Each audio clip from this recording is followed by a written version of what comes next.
好，回到节目来看的是中英两国的关系啊。最近因为英国首相到中国大陆去访问啊，看起来有回暖的迹象。英国首相施凯尔在29号呢，他特别访中，在北京跟中国大陆国家主席习近平会晤。他表示呢，英国希望和中国建立更成熟的关系，两国寻求修补因为多年的间谍丑闻还有地缘政治紧张而受损的双边关系。中英两国元首的会谈呢，这次大家算了一下，大概80分钟左右。那这次施凯尔去呢，可以说是成果丰硕啊，因为他带了整个一个商业的非常庞大的一个访问团，包括达成了像是免签旅行协议，还有调降威士忌关税，以及这个 AZ 啊这家非常知名的制药厂商阿斯特捷利康会投资109亿英镑在中国大陆境内要新建制药相关的制造设施。而在16号啊，我们知道加拿大总理就是卡尔尼呢，他才和大陆国家主席习近平会面啊，双方也签署了一项经济协议啊，承诺要维持开放的沟通管道来解决农产品贸易等相关议题。这次很特别的是，大家算了一下，才2026开年才第1个月哈，已经大概有7到8个国家特别。大家看了，包括刚刚提到的加拿大，还有这次的英国，还有芬兰，然后呢，像是南韩啦，还有包括爱尔兰也是啊。那我要特别提到的是说，5眼联盟当中现在已经有2眼过去了哈，加拿大还有英国都去了哈，这值得玩味哈，这是大动作的在此时加强对中关系。虽然川普方面已经放话警告，而且他说是提醒也好，是警告也好，但是这些国家仍然决定走自己的路，大家怎么看？他们的盘算很简单，这2个英国跟加拿大的领袖呢，就是一个是对冲，一个是都套句金融术语啊，一个对冲，一个是避险嘛，就因为被美国给逼的。先说英国了，这英国呢，在2016年的英国做了一个不是民粹性的决定吗？脱欧嘛，脱欧对，脱欧之后他觉得不需要欧洲的市场，他当时寄望美国的这个市场。美国可以给英国很多的一个经济的取代这个欧洲的市场，可会发现这些年来，美国给他英国的一些援助或者贸易关系或者科技的交流，远不如他原来所期盼的，所以他对美国失望。但拜登之前都一算，就后来的这个川普呢，可以说是这个对不起啊，250啊，让这个英国更为失望，所以他觉得那我一定要试试看，中国是另外一个可以取代的。英国呢跟中国的关系过去曾有一段时间的冰封期啊。还有 frozen period， 根本两个关系并不是很好。对，那中英的关系过去也经过很多跌跌宕宕，经过一些起伏嘛，就大家都很清楚。也是我们中国的鸦片战争第一个就跟英国搞的，所以呢，英国跟中国的是完全是以利益取向。那么中国这个时候呢，他刚好英国等于说是5眼联盟也好，或大英国协也好，他是领袖国啊，领头羊的国家来美国来中国访问，他当然欢迎了。尤其这个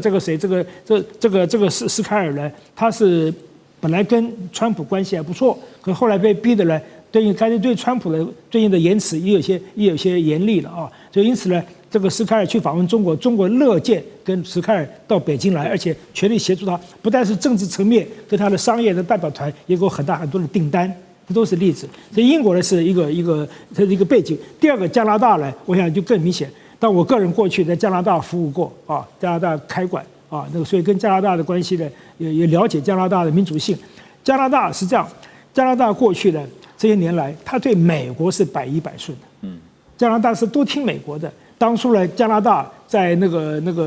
听说是比美国在更早时期，加拿大想承认这个美国呢，不承认中国，结果美国说不行，那加拿大就一直延了后头，所以中间是有一些对美国言轻计从，所以过去有个惯例，加拿大的总理啊被选中之后，第一个出访的外国啊就是加拿大，这就是美国总统第一个出访的国家就是加拿大，这2国变成一个兄弟之邦，所以因此呢，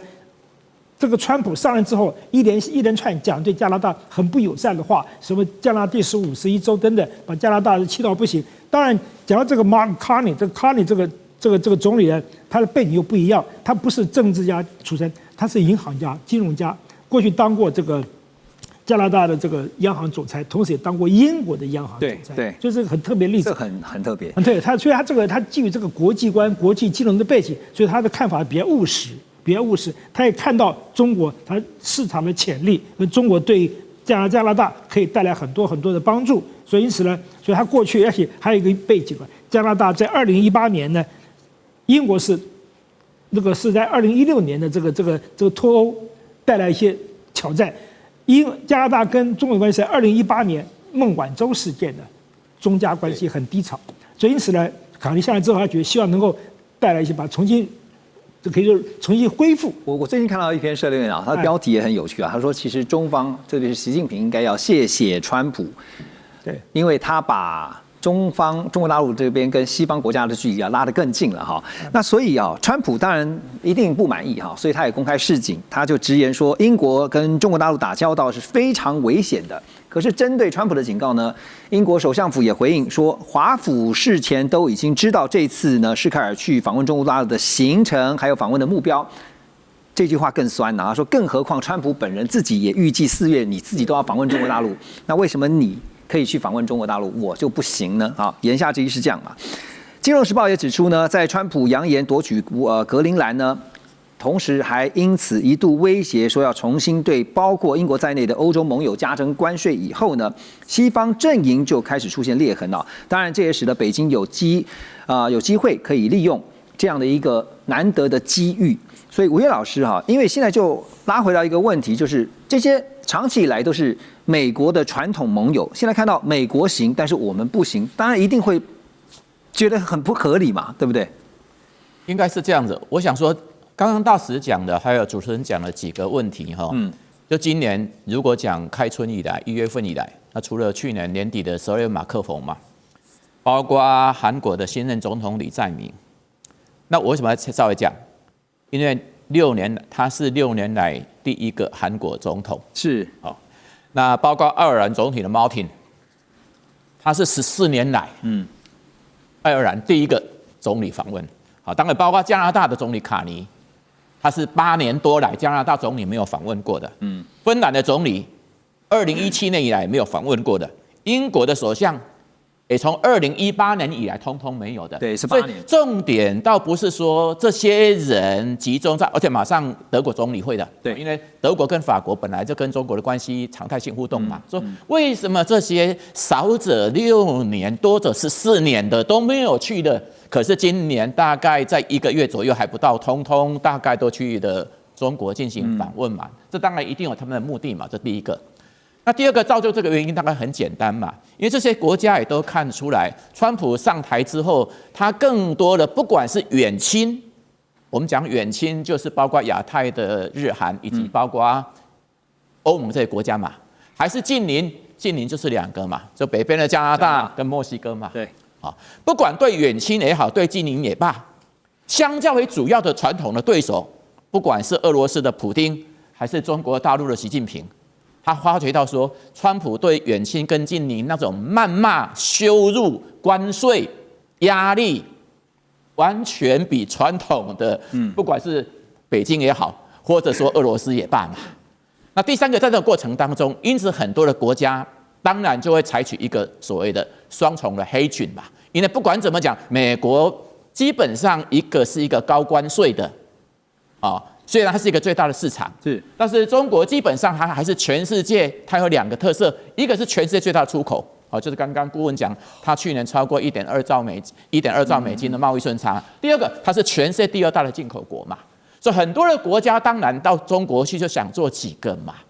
这第一个来讲的话，是不是他们跟中国之间传统上贸易处在一个对这些欧洲国家都是逆差的，能不能有所改善？是。第二个，中国市场能不能进一步所谓开放嘛，也在做黑钱的工作，但是我想说，现在来看还不太准，因为这些国家也都很清楚的，后续性的关系取决于几个，第一个还是取决于美中新型的大国博弈，这第一个。第二个也取决于什么？也取决于川普到底跟这些传统的盟邦、欧洲的盟邦未来的互动是什么？第三个也取决于他们现在跟中国之间所达成的双方的经贸协议，到底能不能具体的落实嘛？所以我们之后看到一个趋势已经发生了结构性变化，但这个变化是不是会产生一个所谓各方原来就有一致性的预期结果？我想说这才是一个现在进行式。好，这个我衍生出一个问题，就是说。很让人好奇的是，会不会未来从一个多边原本的多边变成说像单边就可以来进行所谓的经贸的协议啊，这样的一个惯用，变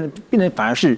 以后的惯用模式，因为川普的关系。那当然，我们刚才讲说1月份已经有多达7到8个的国家元首，接下来还有这个德国啊，最近可以说是访客不断哦，可以想见中国大陆外交部啊，这是非常的忙碌哈。一个元首可能要访问3天的话，这样加起来也就是1个月过去了。好，那商务部这边的网站则是公布了2025年中国大陆新设立外商投资企业有70392家，年增是19.1%。实际使用的外资金额呢，统计是7476.9亿啊，年减是9.5%。那从资金来源地来看呢，像瑞士、阿拉伯联合大公国、英国这些国家，实际对大陆的投资分别成长了大概有60%，然后2%，甚至是1.5%左右。制造业实际使用外资呢，达到1855亿人民币左右。现在看到美国方面是选择淡出也好，退出也好，或者是强调制造业拉回到美国，让美国再工业化哈。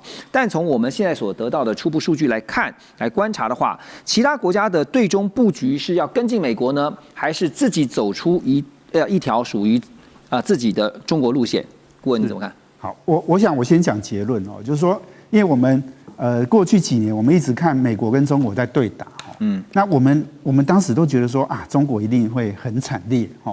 可是你如果把2025年的这些数据看一下我说先讲结论，就是说你会看到美国跟中国已经形成一个所谓的竞合，但是是共荣的一个态势也就是说美国这个他要的产业他就要定，川普总统要 AI， 要晶片，要半导体。那他整个建构起来，刚刚我们讲黄仁勋嘛，黄仁勋就是他最好的 AI 大使，他带着他到处中东啊各国去推那个主权 AI 嘛，所以他把 AI 卖到全世界，他要占这一块，那他不愿意，他不让中国染指这一块嘛，所以设备也不给他，甚至晶片也不给他，不让他 AI 发展。但是呢，中国从什么地方把的市场吃下来呢？各位看看，就是说电动车，然后这个我们说机器人，人形机器人现在可能还没有这么普及，但是机器人用在很多的领域，不管是工厂的，或甚至我听到我们有一个朋友在大陆做那个扫地机器人，他说哇，最近卖得太好了，因为很多地方工资也涨，人也不好找，哇，这个扫地机器人卖得相当好，美国也卖得很好，所以。你看就是说美国跟中国已经分好了市场了啦，就是这个老实讲，中国的这种低价竞争的策略，然后产能过剩就销到全世界。我们刚刚说，它到东南亚成长10几%，到欧盟也成长8%，所以它整个它的经济并没有我们想的，当然它内需不好，这是很确定，但是外销出口制造业，刚刚我们看到那个数字，你说2025年那个7476亿。美金，当然它还是衰退啦，比前一年也是8000多衰退啦。但是它已经形成了它自己的竞争的优势，它就锁定这一块。所以我的意思就是说，很多刚刚在讲很多大国家要去中国，那没办法，他们一定要去啊，因为。甚至我说那个电动车对，很多欧洲的汽车公司都要去跟他合资，没错，因为他民做的比你更好了嘛。对，所以其实各国也都在找自己的出路哈。尤其刚刚顾问也提到竞合的这样的一个概念哈。最近当然就是在上礼拜我们也特别讲到了所谓的新敌人学，就是呢不是去歼灭或者是全面的把这个竞争对手阻绝于外，而是怎么样从他的敌人或竞争对手当中的优势去弥补自己现在的短板。我们休息一下，马上回来。中美互动牵动全球，美中竞争地缘争霸，外交、军事、科技、经济，多元观点，权威分析。一同掌握2026全球新秩序、新赛局。每周6日，寰宇全世界带您走进全世界。